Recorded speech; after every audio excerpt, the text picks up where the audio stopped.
Recep Tayyip Erdoğan was born on February 26, 1954, in the Kasımpaşa district of Istanbul. His family was originally from Rize, his father was a coastal captain, and his mother was a housewife.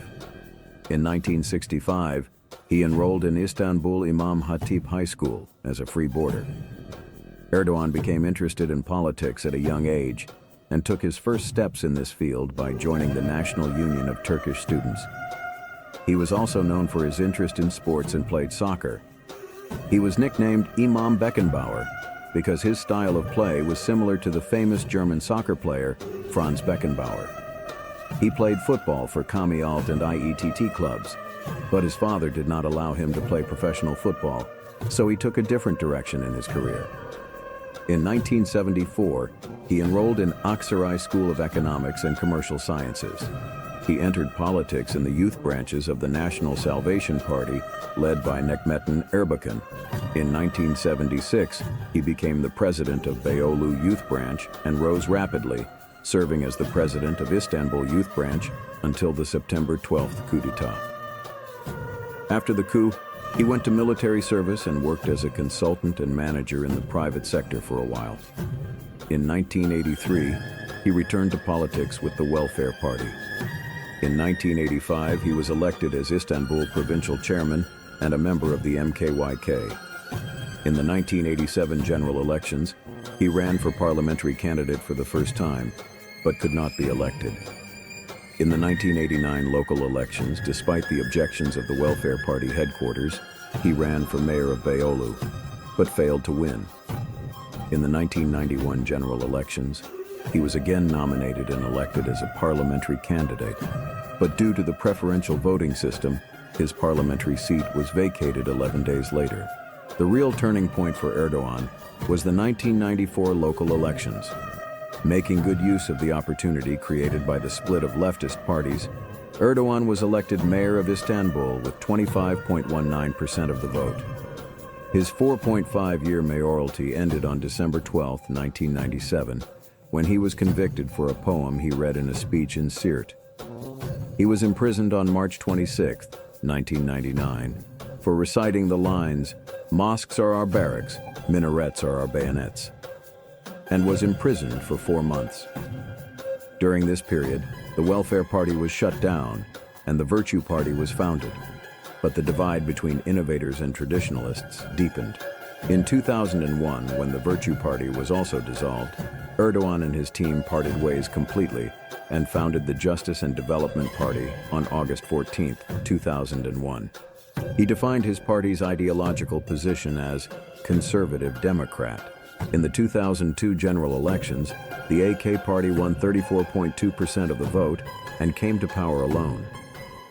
However, the Supreme Electoral Council banned Erdoğan from participating in the elections. The government was formed under the leadership of Abdullah Gül.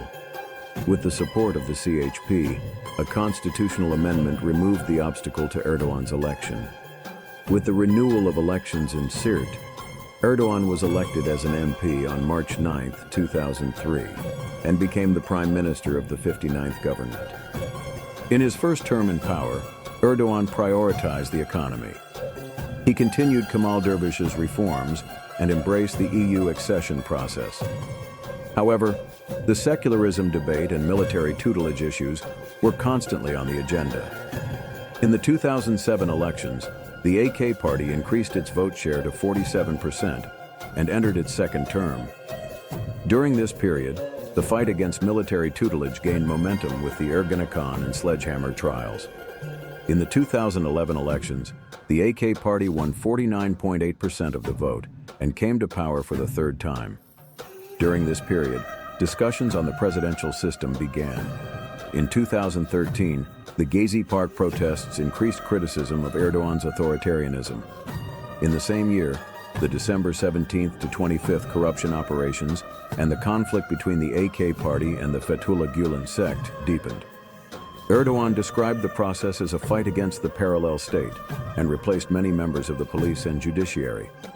In 2014, he was elected president in Turkey's first referendum. In the 2015 general elections, the AK party lost power alone, but was re-elected on November 1st. In 2016, the July 15th coup attempt took place and failed. Following the coup attempt, a state of emergency was declared and large-scale operations began. In 2017, a referendum approved the transition to a presidential system.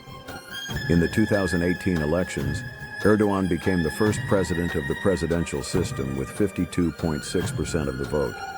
However, the economic crisis, high inflation, and the depreciation of the Turkish lira increased criticism of his administration.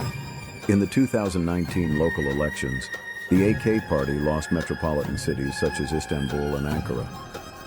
In the run-up to the 2023 elections, the government's crisis management was criticized due to economic difficulties and the major earthquakes in February 2023.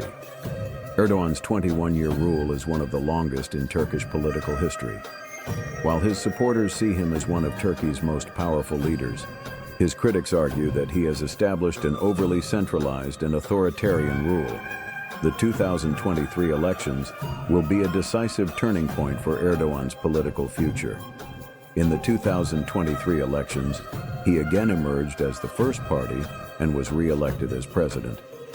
During this period, he continued to implement various reforms in the economy, foreign policy, and social areas. As one of Turkey's longest-serving leaders, Recep Tayyip Erdoğan is recognized as an important figure in modern Turkish politics.